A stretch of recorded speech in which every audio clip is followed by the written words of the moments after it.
So அன்றைக்கி பார்த்தீங்கன்னா Vijay sir நிறைய கொஸ்டின்ஸ் கேட்குறாரு ஸ்டாலின் சாரை.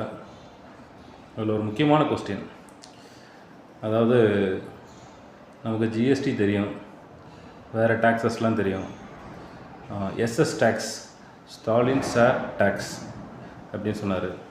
ஒரு காமன் பப்ளிக்காக ஒரு கிராமத்தில் இருக்கிறவங்க கூட ஒரு சஃபர் ஆகிற மாதிரி ஒரு விஷயம்னா அதுதான்.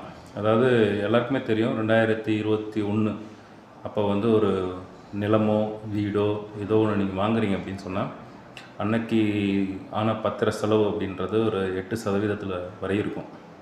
ஒரு 5% கவர்மெண்ட்டுக்கு டேக்ஸ் பே பண்ணுறீங்க, மற்றது ஒரு 3% இந்த ரைட்டருக்கெல்லாம் சேர்த்துருக்கும். ஆனால் இன்றைக்கி சராசரியாக நீங்கள் ஒரு இடம் பத்திரப்பதிவு பண்ணிங்கன்னா 15% வரைக்கும் செலவாகுது. இப்போ இந்த எக்ஸஸ் பர்சன்டேஜில் எங்கே போகுது? இது சம்மந்தமாக தான் மாண்புமிகு அமைச்சர் மூர்த்தி அவர் பார்த்திங்கன்னா எவ்வளோ தூரம் இந்த பத்திரப்பதிவுத்துறை மூலிமா சம்பாரிச்சிருக்கார் அப்படின்றத நம்ம மாரிதாஸ் ரொம்ப விளக்கமாக சொல்லியிருந்தார்.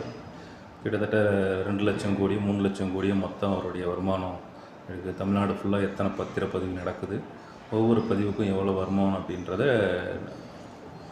ஒவ்வொரு பகுதி மாவட்ட வாரியாக வந்து எப்படி கலெக்ட் பண்ணுறாங்க அப்படின்றதையும் போட்டிருந்தாங்க.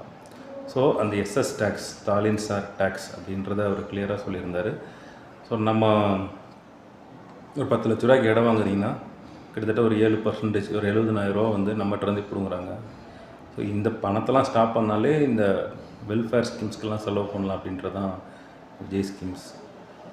இதே மாதிரி நிறைய கொஸ்டின்ஸ் இருக்குது. அடுத்த கொஸ்டினை சந்திப்போம்.